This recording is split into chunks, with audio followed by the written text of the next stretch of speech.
Going. Okay. Okay. So you found. Well, how is it that you found out, Sallie, that you identify more with INTJ of the thing?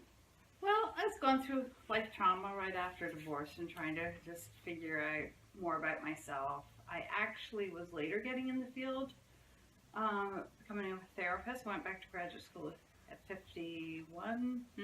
So, as a background. But before that, trying to figure out what on earth, who I was and what I wanted to do, I guess, I'm not exactly sure when it was, but I did run into the Myers-Briggs, on the internet.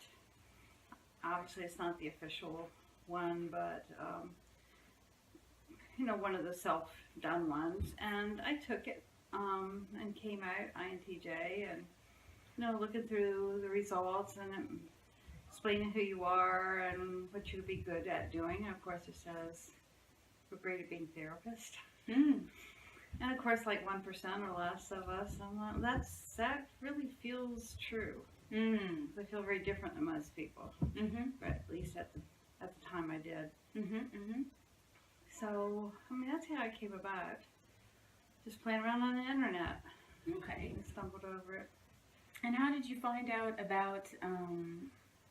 What were the characteristics in the profile that you read that you identified with? And do you have any little anecdotes that you meet that you thought, oh yeah, like that makes sense of that? Or one thing I really was a real eye opener for me, and I still use it with clients, is when they started explaining what the introvert part means.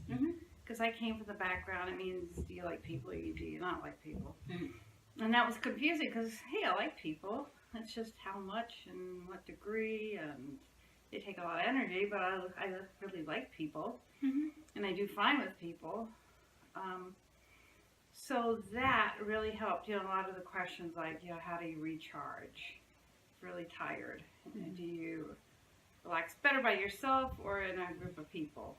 I'm like, oh my God, that really reminded me of like back in college, and everybody wanted to go out partying after a really hard week, and I'm like, that's great, but that takes a hell of a lot of energy to quit partying. And it's like, how do they want to do that? And it's like, okay. But so that was probably the biggest thing for me that I remember from taking it, was what they meant as like an introvert. Yeah, so you find you kind of end up being this ambassador for that Absolutely. knowledge in your practice. Absolutely, because I find a lot of people are confused about that. Yeah. Because they're like, oh, well, of course I'm an extrovert. I love people. Yeah. So it's I find that the names on the scales are really tricky, and they can, again, you sort of have to know a lot about the model to know anything essential about how it works. I just had a guest actually a couple of weeks ago who I ended up spending a few hours talking with. We had a riot, and she turned out to be an INFJ, but again, another like very rare type. But she had, been very clear about the N scale, or the N versus S scale, F versus T scale, the P versus J. But someone else had talked her out of, even though she kind of did resonate with her when she read about some of the introverted associated stuff, someone else who wasn't familiar with the model, obviously, talked her out of it and said, well, you can't be an introvert because you're so great with people and you love people and you need to go socializing sometimes. And I find as a therapist, that's not what it's about. As a therapist, at least now, and maybe because I'm so tuned into it, that's one of the biggest things with it that I find I can help people with, is making that connection of realizing being an introvert often means you need more me time. So when like planning weekends, be sure to carve out some me time.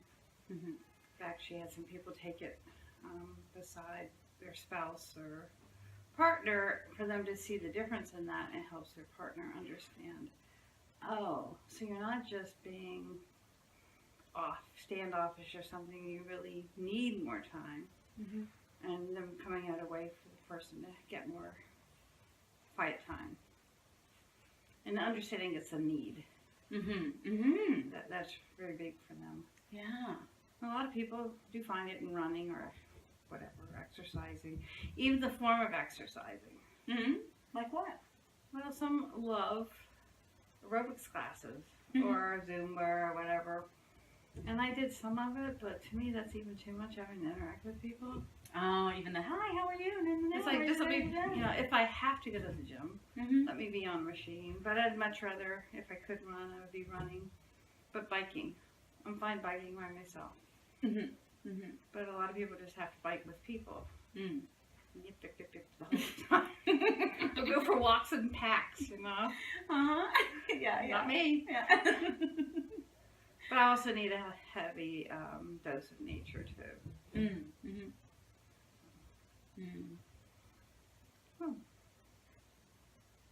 I just got overloaded with things I wanted to ask. Okay, I want to ask about Oh, I wanted to. I just, since we're on the topic of sociality and being an introvert, you were saying something just yesterday about that, about how you really, and it was something that I've seen a lot of introverts that I know identify with. I don't, but a lot of introverts I know do, of really enjoying go out and be with people, but alone with people. Like, what's the kind of thing you like to do? It's very grounding. And like, what is that? Like, what does that look like for you? Grounding means you feel like put together. Or solid or whole, rather than where am I, what am I doing, that kind of sensation. Are you saying that like going out to be in a crowd makes you feel like that, or are you talking about another thing? Something about like sitting in a little cafe or McDonald's or whatever at a table by myself around people, and it's kind of nice. Recognizing the people coming in and being able to say, hi, how are you doing? Or, you've been on vacation? But not needing to get into remembering the energy of asking about their children and, oh, you're going out of town last weekend. How was your trip? And it's like, oh my gosh. Yeah? Just the energy of having to remember all that. It's hard. That's more draining. Yeah, but just like some light, regular... Right. Yeah, you said something about liking like the cashier. Like you like to talk to the cashiers, or like you like it when. I like, them knowing and recognizing. Yeah, if I know them. But it's funny because if there's one of my little things I feel guilty about. If there's a self checkout, I often go to the self checkout on my own just because I don't have to interact with people. Oh my god! I just think of all the people I'm putting out of work, That's, that as I said, like all of my ex-girlfriends, all of my ex-boyfriends have been IN somethings, and every single one of them, it's really amazing. Well, it's not amazing. It makes total sense when you know what introverts are about, but every one of them will go to quite strenuous lengths to not have to ask somebody for directions, to not have to ask a question of a stranger on the phone, like just anything to minimize like kind of meaningless, rote conversation with strangers is just, it's well worth whatever, walking a few blocks out of your way, or like waiting till you get there to figure something else out, or like whatever, some make do. Right, and one of the things I have a little to do with is I do have some childhood trauma, and trying, a quiet kid growing up, it's trauma. Automatically, practically. I mean, don't you think? I would agree, yeah. Yeah. That in and of itself, because we grow up in a world where you're supposed to socialize. From kindergarten, play dates, they pair you up. I mean, everything in kindergarten is interacting with people. You go on the playground, you're supposed to play with people. And to be a quiet kid and be called on, it can just be, a freeze. Just, oh my gosh. It's scary. And they're like, what's the matter with you? And then be called shy or whatever. I think it can be very traumatic. It's like something's wrong with you. Whereas maybe we need to look at, that's just the way a person is. With me, it's almost to come up with the words, to interact with someone, it's like totally different part of the brain. And having to change channels. From your more regular mode when you're by yourself, you mean? I do. Yeah? Yeah. And I find it very interesting looking, and what's causing what, or what's part of what, who knows. But I have seen a lot of introverts who have been through trauma, and to a degree, a lot of them don't know what the trauma was. Mm-hmm. I mean, some do, some don't. Mm-hmm. And sometimes it's growing up. My mom was probably the very opposite of me on everything. Uh-huh. And there's something wrong with me. Oh, yeah. But, Kohut, I don't know if you've read him. I have not enough to converse Okay. intelligently, but please go on. Yeah. Well, one of the things I loved about him is he talks about the understimulating mother and the overstimulating mother. Oh, okay. Actually, about narcissism, I've read some of the stuff, but not that. Anyway. And I'm probably taking it way out of context, but that concept to me helped a lot. Because you may have a mother who's a good mother and good match, like for another child, but it could be very traumatic for the one child. Mm. Because they're always like, what's wrong with you? Mm. You know, why aren't you talking? You know, answer me. And I'm like, And you feel it's a bit invasive or onerous. or forcing you to be around kids all the time. At least not respecting you for who you are. Trying to change it because something's wrong because you're not like them. Mm-hmm. Mm-hmm. Or they're talking constantly and asking questions. Yeah. When you need quiet time. And it could go the other way, I'm sure, where there's a very quiet mother and a child who's more bubbly, but I don't think that would turn to be as much of It would a be problem. different. Yeah, it would be different. As long as it would be they're different. As long as they're connecting with the child. Yeah, you know what? I really think it would be as an extroverted person. I think that it would be more, and also really one of the really sensitive, emotionally sensitive type ones. I think that it would have a lot to do with the regard. Like, it wouldn't be the quietness that could be the problem, but if it was like cold or dismissive or critical, then it could really have a bad effect on the kid. But if it's sort of like, okay, you know, it's explained and like, mommy needs to be alone and she still loves you and now she'll see you in a little while, then that could be totally fine. Yeah, and that's where the good quality time probably comes, where you really do interact well. Yeah. Yeah.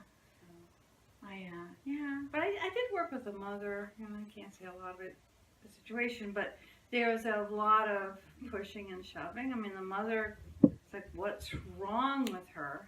To a degree, like, fix her. She needed some time alone in a room.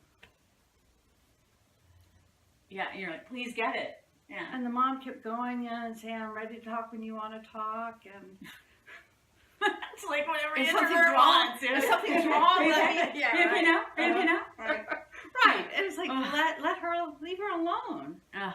Yeah. And at least for a few days, just say, I'm here when you're ready, if you want to, and give her her chance to come out on her own and start talking.